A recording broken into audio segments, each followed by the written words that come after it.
우리는 올해 다시 예수라고 하는 표를 정하고 다시 예수께로 돌아가는 그런 목표를 가지고 지금 애를 쓰고 있는데, 다시 예수께로 돌아가는 가장 첫 걸음이 뭐냐 하면 다시 예배자로 서는 일이에요. 예배가 회복되지 못한다면 예수께로 돌아간다는 것은 말도 안 되는 얘기가 될 수밖에 없습니다.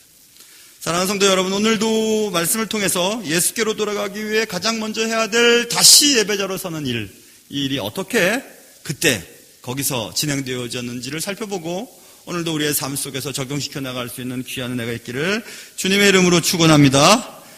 자, 이제 예배를 위해서 준비하는 장면이 나오는데, 오늘 8장 1절부터 보시면 일곱째 달에 이르러 모든 백성이 일제히 수문 앞 광장에 모여 학사 에스라에게 여호와께서 이스라엘에게 명령하신 모세의 율법을 가져오기를 청하매, 예배에 대한 요약이 나와 있습니다. 일곱째 달에 이르러, 일곱째 달 초하루, 2절 보세요. 일곱째 달 초하루에 수문 앞 광장에서 새벽부터 정오까지 모여서 말씀을 전하고 들었는데 말씀을 전하는 사람은 에스라였다. 이렇게 본문은 얘기해주고 있죠. 여기서 일곱째 달 초하루라고 하는 것은 집회의 날짜가 이미 공지됐다는 것을 알 수 있어요. 일곱째 달 초하루에 수문 앞 광장에서 모일 테니까 다 그때 모이도록 하자고 미리미리 다 공지했다는 것을 알 수 있습니다. 지금처럼 단체 문자를 보낼 수 있는 것도 아니고 핸드폰을 사용해서 연락할 수 있는 것도 아니고, 아무튼 일일이 다 미리미리 준비하도록 일곱째 달 초하루에 수문 앞 광장에 모일 테니까 그때 모이자고 예배하자고 이렇게 얘기했습니다. 그리고 이제 제사장 에스라가 회중 앞에 서서 말씀을 펴고 말씀을 전하는 장면이 오늘 본문에 나와 있습니다. 수천 년이 지난 지금에도 하나님은 동일한 방법을 사용하세요. 지금도 여전히 말씀을 전하는 자를 세우셔서 그 사람의 입을 통해서 하나님의 뜻을 로컬 처치, 각 지역교회에 말씀을 전달하게 하셨어요. 그래서 우리가 TV를 보거나 라디오를 보거나 인터넷을 틀어보면 뭐 말씀도 얼마나 많이 들려옵니까? 그런데 하나님께서는 각 지역의 지역교회를 세우시면서 그 지역교회 등록교인이 되게 하시고 그 지역교회에서 예배를 드리면서 하나님은 그 지역교회 목사를 통해 나에게 주시는 말씀을 주시기 위해서 세워놓으신 거거든요. 그래서 오늘 본문에 에스라라고 하는 분, 제사장 에스라 혹은 학사 에스라, 하나님 말씀에 정통한 자로 하여금 하나님 말씀이 증거될 수 있도록 하였다, 이렇게 말씀하고 있습니다. 언제나 하나님의 말씀을 전하는 자는 하나님의 뜻을 이루는 하나님의 도구입니다. 언젠가 말씀드린 것처럼 성경은 목사, 말씀을 전하는 목사를 그리스도께서 교인들의 모임인 교회에 주신 하나님의 선물이라는 것을 성경에서 말씀한 적이 있습니다. 에베소서 4장에 보면 그가 어떤 사람은 사도로, 어떤 사람은 선지자로, 어떤 사람은 복음 전하는 자로, 어떤 사람은 목사와 교사로 삼으셨으니, 목사, 주일학교 반사도 말하는구나. 그게 아니고 목사인 교사를 말해요. 그러니까 목사인 교사, 가르치는 일과 설교하는 일을 감당하는 복음 전하는 자로서의 목사는, 이는 성도를 온전하게 하여 봉사일을 하게 하며 그리스도의 몸을 세우려 하심이라. 그리스도의 몸인 교회를 세우기 위해 하나님이 선택해서 교회에 허락하신 하나님의 선물이 복음 전하는 자예요. 말씀 전하는 자예요. 그래서 에스라, 학사 에스라, 제사장 에스라가 회중 앞에 이르러 복음을 전하는 장면이 본문에 나와 있습니다. 여기서 우리가 깜짝 놀랄 만한 일들이 있는데, 그것은 보면 이제 제사장 에스라가 율법책을 가지고, 지금 말하면 성경책이죠. 성경책을 가지고 회중 앞에 섰습니다. 근데 그 회중이 누구였냐면 본문에 보세요. 2절 회중 앞, 곧 회중이 누구냐면 남자나 여자나 알아들을 만한 모든 사람 앞에 이르렀다 되죠. 굉장한 놀라운 사건이에요. 성전이 파괴되기 전에, 그러니까 영적 부흥운동이 일어나기 전에, 나라가 멸망하기 전에 성전 예배는 이방인들의 뜰, 그리고 이스라엘 여인들이 갈 수 있는 공간, 그리고 유대인들 중에서 남자들만 들어갈 수 있는 공간, 그리고 레위 지파 사람, 종교인들, 예배를 집례하는 사람들만 들어갈 수 있는 공간, 대제사장이 들어갈 수 있는 공간, 이렇게 다 차등을 두어서 들어갔거든요. 그런데 오늘 본문에 보면 남자나 여자나 알아들을 만한 모든 사람들이 회중이 되어서 똑같이 말씀 앞에 섰다는 것을 볼 수 있죠. 하나님께서 구체적으로 이제 성전의 제의를 통해, 제사를 통해 하나님께 나아가는 방식들을 철폐하시고 이제 모든 사람이 말씀 앞에 동일하게 엎드려서 말씀을 들을 수 있는 이제 기회를 주신 거예요. 그러니까 신약시대에 넘어와서 예수 그리스도의 십자가 사건을 통해 예수 그리스도의 몸이 찢겨질 때에 회중, 속죄소로 들어가는 그 회중의 장막이 벗겨지고 누구든지 들어갈 수 있게 되었다고 하는 것은 이미 하나님의 생각 속에 들어가 계셨다는 것입니다. 그래서 남자나 여자나 알아들을 만한 모든 사람들이 성전 파괴 이후의 영적 부흥운동에는 동일하게 모여있다는 것을 볼 수 있습니다. 예전에 우리 초대교회, 우리나라 초대교회 성도들은 이게 가운데 가름막이 있어서 여자들석, 남자들석이 따로 있었어요. 이렇게 막 섞여 앉아있지 않았어요. 제가 80년대 초에 84학번인데 80년대 초에 대학을 다녔는데요. 그때 제가 내비게이터 선교에서 성경 공부를 훈련을 받았어요. 그런데 그때 내비게이터 선교에서 수련회를 가도 남자들 앉는 자리, 여자들 앉는 자리 따로 있었어요. 그때만 해도. 그 식사를 할 때도 여자들 먼저 먹고 나서 나중에 남자들 가서 먹고 이 정도였거든요. 근데 또 희한하게 거기 간사들 남자 여자 둘이가 나중에 결혼을 하는 것은 어떤 일인지 모르겠어요. 아무튼 그런 일도 있었습니다.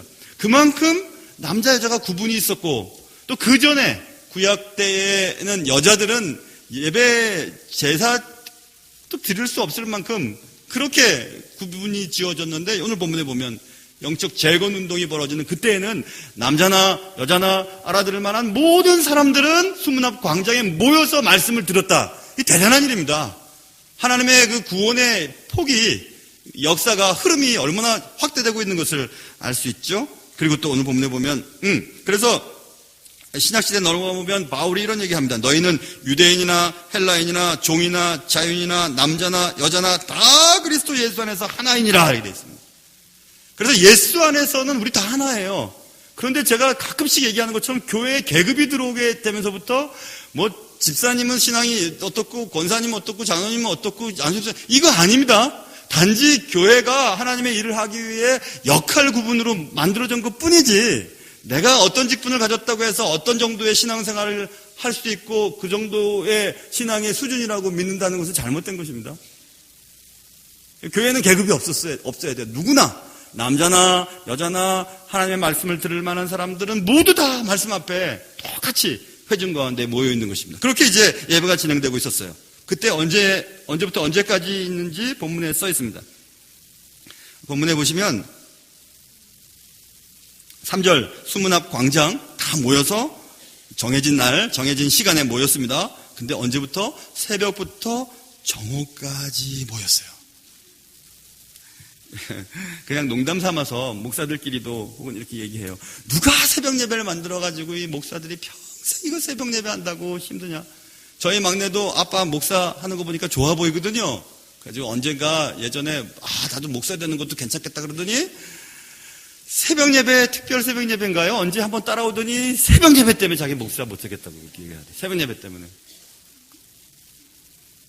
근데 여러분, 새벽 예배는 새벽에 주님을 만나는 것은 하나님을 만나고 싶어서 아침 일찍 일어나서 제일 먼저 주님의 전에 나와서 예배당에 나와서 기도하는 자들이 옛날부터 있던 거예요. 예수님도 새벽에 깨서 기도하시고 여기도 보세요. 7째 달 초하루에 수문학 광장에서 모입니다 했는데 새벽부터 막 몰려든 겁니다. 새벽에 어쨌든 말씀을 들으려고 막 몰려든 거예요. 한 달쯤 남짓 다리를 다쳐가지고 새벽 예배 제가 못 나왔어요. 운전을 할 수가 있어야죠. 오른발을 다쳐가지고. 그래가지고 출퇴근을 우리 부목사님들이 시켜주셔서 너무 고마운데 새벽까지 와달란 말을 정말 못하겠더라고요. 근데 저는 새벽 예배 안 하면 영이 이렇게 막 식는 사람이거든요.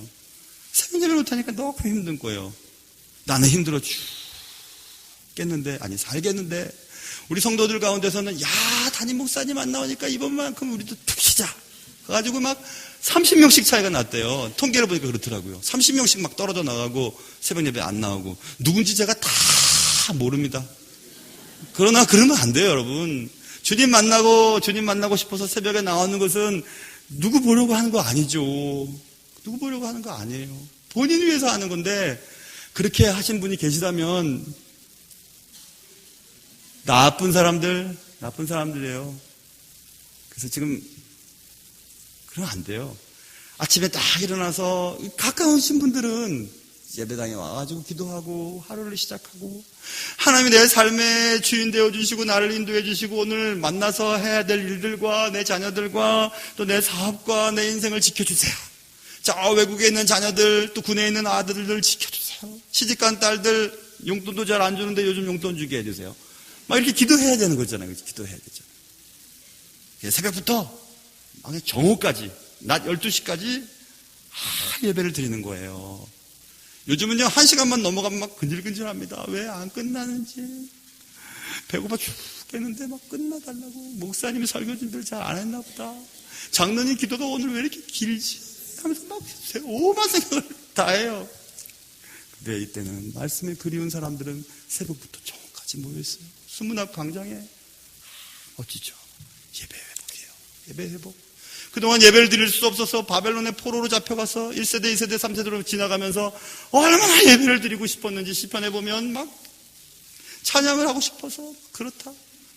뭐 이런 시편 내용도 있고 얼마나 예배를 드리고 싶었으면 말입니다. 그래서 여러분 다시 예배를 우리가 회복하려면 예배를 준비해야 돼요. 준비. 예배는 준비되어야 돼요. 정해진 날짜와 정해진 시간에 자격 있는 목회자를 통해 주시는 말씀과 또 주 안에서 시간을 딱 끝내야지. 그것처럼 나쁜 거 없어요. 몇 시까지 끝내주십시오. 어디 설교하러 가면요. 그 교회는 몇 시까지 그런 말 안 하면 좋겠어요. 다 알아서 하는 거고 그리고 하나님이 딱 그 시간까지만 계시는 것도 아니고 오늘 본문에 보면 새벽부터 정오까지 이렇게 모여서 예배를 드리고 있는 겁니다. 예배의 우선순위를 두는 거죠. 뭐 밥 먹을 생각도 안 합니다. 말씀이 그리우니까 말씀 앞에 엎드리는 거죠. 예배를 잘 준비해야 돼요. 여러분 제가 97년도에 공부도 못하고 머리도 나쁘고 돈도 없는 사람이 공부하러 이제 건너갔잖아요. 건너갈 때 공부하러 가려고 생각했던 또 오천 가지 이유는 내가 속한 교회와 또 내가 지금까지 교회 생활하면서 자랐는데 왜 교회에 사람들이 교회를 다니는데 왜 예수님을 닮지 않을까라는 고민에 빠졌었어요. 왜 예수님을 만나고 예수님 안에서 신앙생활을 하는데 왜 싸움이 일어날까? 왜 다툼이 일어날까? 그런 생각을 가만히 해보니까 예배가 잘못된 거 아닌가? 하나님을 만나는 자리가 예배인데 예배가 잘못됐으니까 그런 거 아닐까 싶어서 당대 최고의 예배 권위자인 로버트 웨버 교수님이 계셨었는데요. 그분 밑에서 예배학을 좀 공부를 해야 되겠다 싶어서 제가 떠났거든요. 다른 건 다 기억 안 나는데 로버트 웨버 교수님의 예배학 정의 딱 한 가지는 기억나요. Worship is a meeting. 예배는 미팅이다. 미팅이잖아요. 시간을 정해놓고 누가 만나는 거. 만나는데 누구냐면 between God and His people. 하나님과 그의 사람들, 하나님의 자녀들과의 만나는 시간이 예배예요. 그래서 바깥에 예배는 하나님과의 만남입니다. 이렇게 막 붙여놨잖아요. 그러니까 예배 드리는 것은 목사님 오늘 설교 얼마나 잘했나 보자. 찬양대 오늘 틀렸는데 불안하던데 장로님들 설교는 왜 이렇게 길어? 막 이런 생각하는 게 아니고 하나님 만나러 오는 거예요. 딱 들어오면 하나님 만나러 오는 거예요. 하나님 만나야 달라지니까. 그래서 제가 로버트 웨버 교수님의 말 그렇지. 하나님과 만남이 이루어지는 자리가 예배가 시간에 이루어져야 되는데 그게 안 되는구나. 강연을 듣거나 아니면 찬양대에 멋진 찬양을 듣거나 뭐 기도에 멋진 기도를 듣고 나도 저 단어를 써야지. 그것 때문에 그런 거 아니에요. 하나 정도는 종교생활을 하는 것이 좋겠지 하고 선택한 것이 아니고 예배는 하나님을 만나는 시간이에요. 그러니까 예배 때 하나님을 만나야 사람이 달라지거든요. 하나님을 만나지 않고 평생토록 교회 생활을 해도 하나님 만난 경험이 없으면 하나님을 닮을 수가 없기 때문에 그래요. 그래서 예배는 준비해야 돼요. 준비해야 되는 거예요. 누구를 만나기 위해서 준비하는 것처럼 준비해야 되는 거예요. 그냥 막 시간 돼서 오고 그러는 것 아니고 딱 예배당에 들어오면 하나님 만날 시간이 가까우면 하나님이 오늘 무슨 말씀을 주실지 펴고 준비하는 거예요. 아이고 잘 지내셨습니까? 잘 지내셨습니까? 아이고 컬링 경기 봤냐고 막 이러면서 막 얘기하는 거. 지금도 컬링 경기 이거 듣고 계시는지 지금 좀 끝났어요? 결승전? 어떻게 됐는지 모르겠어요. 그렇죠? 누군가 듣고 계시다면 이겼습니다 아니면 졌습니다 이따 얘기해 주세요. 예배는 하나님 만나러 오는데 왜 하나님 만날 준비를 제대로 안 할까요? 왜 예배당 와서 말씀 듣기 전에, 예배하기 전에도 왜 말씀으로 마음을 준비를 하지 않을까요? 그리고 희한한 것도 있죠. 예배 시간에 예배당만 오면 잠이 오는 분들이 계시잖아요. 그거 참 이상해. 왜 그럴까요? 근데 그것도 좋아요. 예배당에 올 수 있으니까 말입니다. 하나님과의 만남을 위해 진지하게 준비하고, 하나님 무슨 말씀 하실까? 하나님의 찬양 가사를 통해, 기도를 통해, 말씀을 통해서 어떤 말씀을 내게 하실까 하고 기대하는 마음으로 준비한다면 우리의 영이 회복되어지고 다시 예수께로 돌아갈 수 있는 첫걸음이 될 수 있을 줄 믿습니다. 다시 예배로 돌아가야 돼요. 그렇다면 오늘 본문에 보면 예배에 이제 좀 이 상황을 잘 설명해 두고 있는데, 사람들이 모였습니다. 그리고 3절에 보면 하나님의 말씀을 들으려고 귀를 막 기울였습니다. 그때 학사 에스라가 딱 강단에 등장하는 거예요. 근데 그 강단은 특별히 지은 나무 강단에 섰다고 이렇게 써 있습니다. 특별히 지은 나무 강단에 서 있었다. 특별히 지은 나무 강단이라고 하는 말을 굳이 성경에 써놨다는 것은 의미가 있다는 거예요. 그냥 말씀을 전했다 이러면 끝나는 건데. 요즘에 세계적으로 또 한국교회도 그렇고 막 멋진 크리스탈로 막 만들어 놓은 것보다, 그래서 전 나무 강단이 좋아요. 특별히 나무 강단, 특별히 지은 나무 강단이 의미가 있을 거라는 생각이 들었거든요. 왜 하나님은 특별히 나무 강단을 사용했을까? 당대에 나무밖에 없는 건 아니에요. 당대의 건축물이 뛰어났습니다. 바벨론 제국, 또 그 전에 아수르 제국, 뭐 건축물들이 여러 가지 종류들이 있었어요. 멋지게 만들 수 있었어요. 그러나 특별히 지은 나무 강단에서 했던 것을 보면 분명히 이유가 있을 텐데, 책을 봐도 거기에 대해서 얘기 나누는 신학자들이 별로 거의 없었어요. 못 봤어요, 제가. 근데 가만히 생각했어요. 하나님 왜 나무 강단, 특별히 지은 나무 강단을 사용했을까요? 많은 회중들이 에스라가 딱 나무 강단에 등장할 때 나무로 지은 이 강단을 보면서 무슨 생각했을까요? 나무는 에덴, 나무. 그건 목사님 이름이잖아요. 알고, 나무는 생명나무가 생각났을 것 같아요. 모세를, 자신의 민족을 만들어주었던 모세를 부를 때도 떨기나무 불꽃 가운데, 떨기나무 불꽃 가운데, 나무에 불이 붙었지만 타지 않은 나무. 그렇죠, 나무. 그리고 구약을 보면 나무에 대한 얘기들이 많아요. 이 의미들이 굉장히 많아요. 그죠? 그래서 에스라가 강단에 딱 올 때 특별히 지은 나무 강단. 강단을 쳐다보면서, 그래, 우리의 죄. 천국에서 쫓겨날 수밖에 없었던 죄. 그리고 하나님의 소명. 이런 것들을 한번 생각하지 않았을까? 이런 생각들을 해보았습니다. 모든 것은 성경에 기록되어 있는 것은 의미 없는 것이 없거든요. 그것들을 따라야 하는 거죠. 그래서 특별히 이제 지은 나무 강단에 딱 서서 에스라가 딱 말씀을 펴니다. 말씀을 딱 폈을 때 또 희한한 일이 벌어져요. 말씀을 딱 펼 때에 5절 보세요. 모든 백성이 막 쫙 일어나는 거예요. 얼마나 멋있었을까? 말씀을 딱 펼 때 모든 사람들이 쫙 일어나는 것은 뭐죠? 여러분 재판하는 거 가보셨잖아요. 재판에 막 웅성웅성하다가 재판장 들어오십니다. 그러면 탁 일어나요. 그럼 재판장에 대한 경애죠, 그렇죠? 경애를 말하는 거잖아요. 막 텔레비 보고 막 누워있다가도 어른이 딱 들어오면 탁 일어나잖아요. 그런 거 있잖아요, 그렇죠? 저도 참 그런 목살에서 좋은 거 있어요. 이렇게 교회 딱 들어올 때 뭐 로비 같은 데서 나이 많은 어르신들을 이렇게 우리 교회 어르신 딱 있다가도 저 딱 보면 또 일어나세요. 그 내가 황송하지만 그래도 저분이 영적인 목사로, 영적인 사람으로 절 받아주시는구나 하는 생각이 드니까 참 감사해요. 그런 거 있잖아요, 그렇죠? 그것은 대상에 대한 경외심이죠. 에스라가 딱 나무 강단에 섰을 때 일어나지 않았어요. 말씀을 딱 폈을 때 일어났어요. 말씀을 전하는 자기 때문에 경외해 주는 거예요. 말씀을 전파하는 하나님의 도구로 지금 우리 앞에 서 있기 때문에 그것을 봐주는 거죠, 그죠? 이 강단이 말씀을 전하는데 사용될 때는 성구라고 해요. 거룩한 가구예요. 거룩한 가구죠. 거룩한 말씀이 적혀 있어서 성경이라고 하잖아요. 그런데 이게 성경이 막 낡아가지고 이제 버려야 될 때예요. 이거 태워야 돼요? 아니면 땅에 파묻어야 돼요? 버리면 돼요. 이걸 어떻게 해야 돼요? 오래됐으면. 버리면 돼요. 그러면 그냥 폐품 가구예요. 그러면 성구와 성경과 그냥 가구와 그냥 책은 뭐의 구분이에요? 하나님께 쓰임받는 동안만큼만 거룩한 거예요. 우리가 그리스도를 닮은 성도라고 얘기하잖아요. 우리가 주님의 말씀대로 사는 동안만 성도예요. 그렇게 살지 못하면 우리는 그냥 죄인일 뿐입니다. 교회 다닌다고 성도 되는 게 아니에요. 하나님의 말씀대로 하나님의 뜻대로 쓰임을 받을 동안만큼만 성도인 거예요. 그러니까 오늘 본문에 보면 말씀을 다 펼 때 다 성도들이 일어납니다. 말씀을 전하는 에스라가 말씀을 다 펼 때 쭉 일어나요.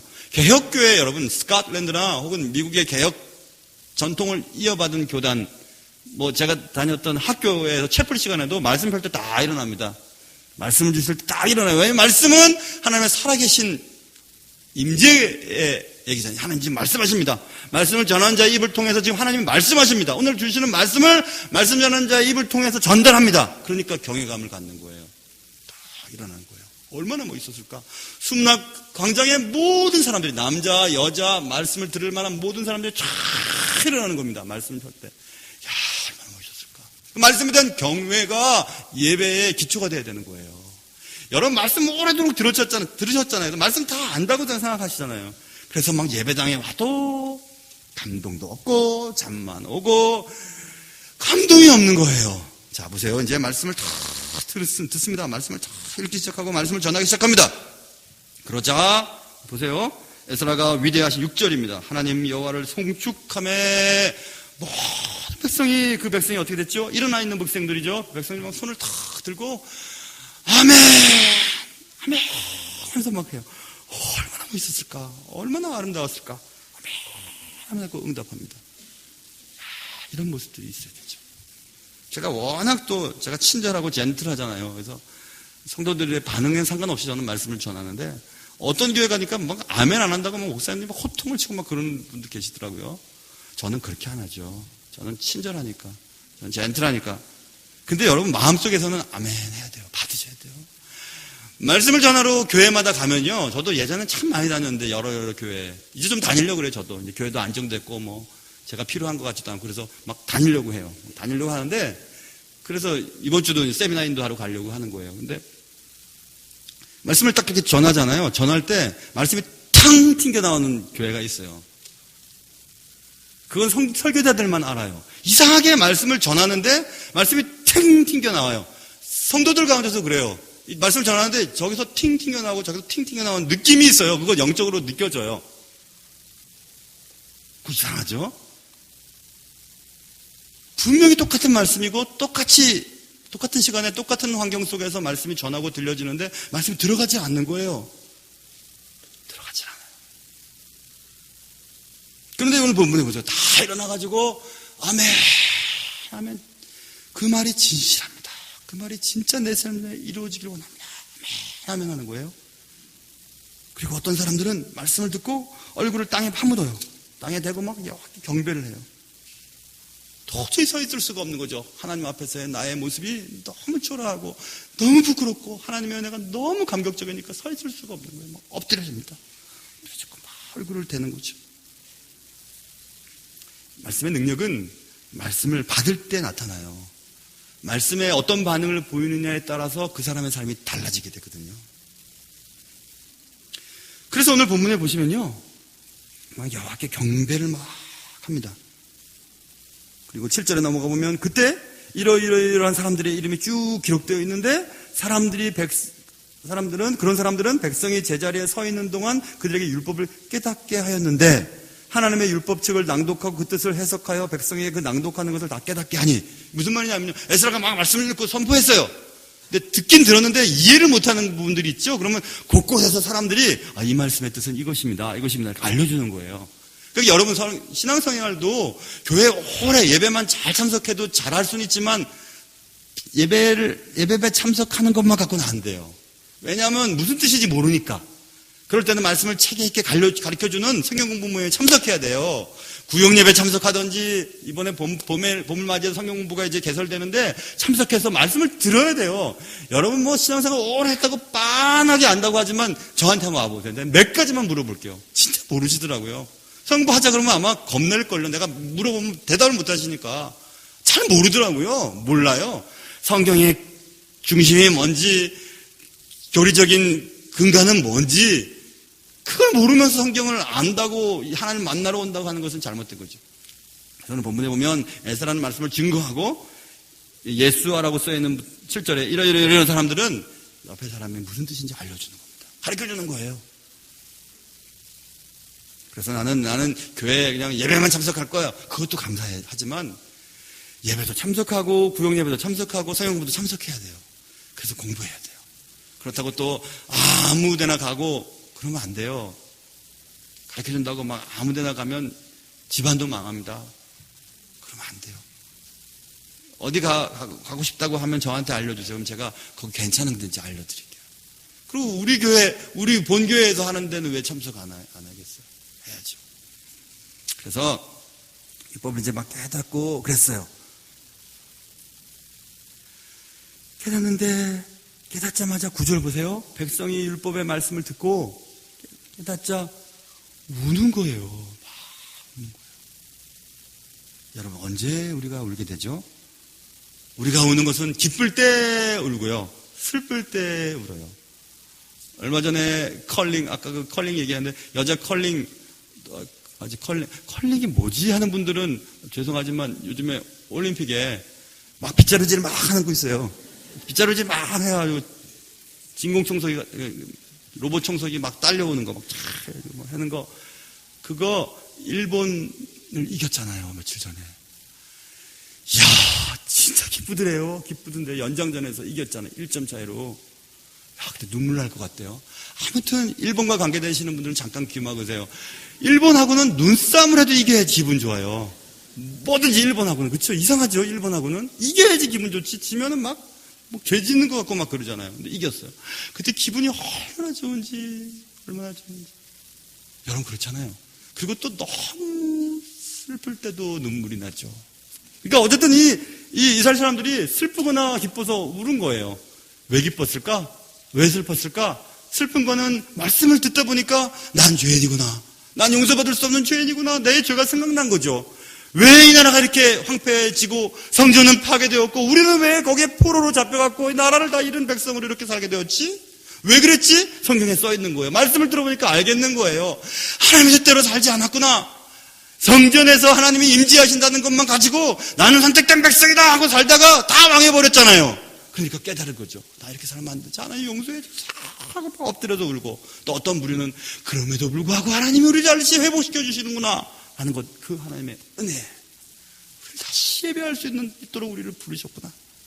다시 저 먼 땅에서 다시 예배할 수 있도록 우리를 부르시고 성전을 재건하고 성벽을 재건하고 다시 예배를 드릴 수 있도록 나를 여기 부르셨구나 하는 것 때문에 감사해서 그래서 막 우는 사람들 있었겠죠. 막 울었대요. 여러분 우리가 예배를 드릴 때 그런 게 있어야 돼요. 내 죄가 생각나거나 하나님의 은혜에 대해서 감사해서 눈물이 나야 되는데 눈물이 안 나요. 왜 눈물이 안 날까요? 왜 눈물이 안 나고 하품만 나올까요? 왜 그럴까요? 예수와 멀어진 건 아닐까요? 예수와 멀어진 건 아니겠어요?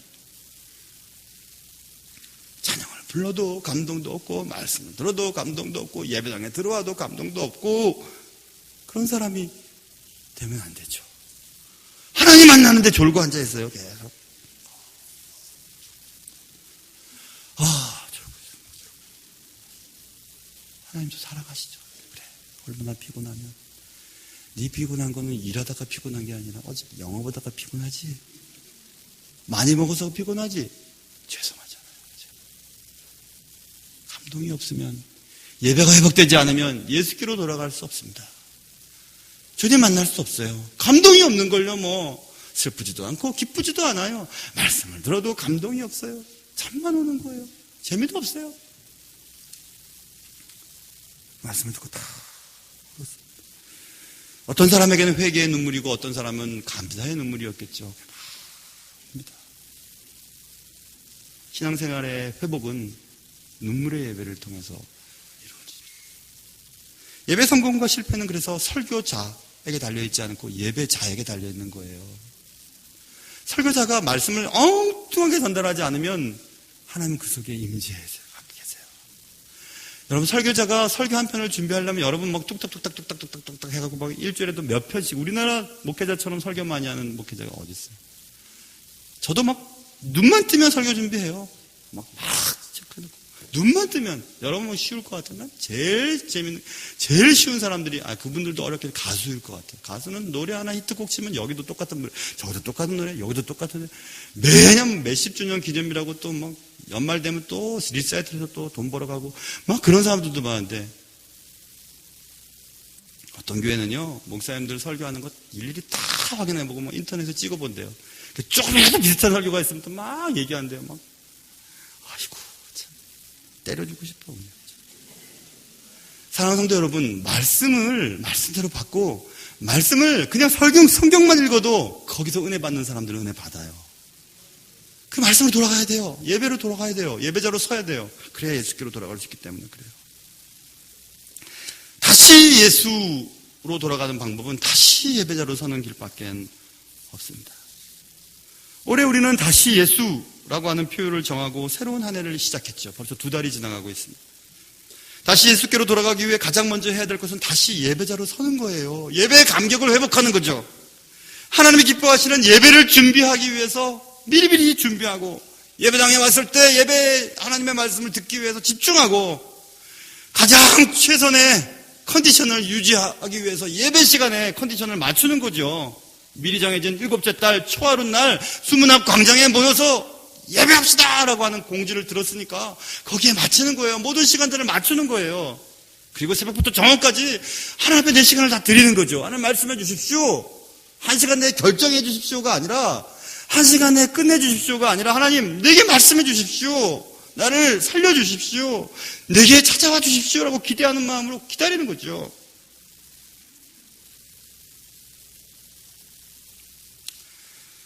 다시 예수께로 돌아가기 위해 우리는 다시 예배로 돌아가야 해요.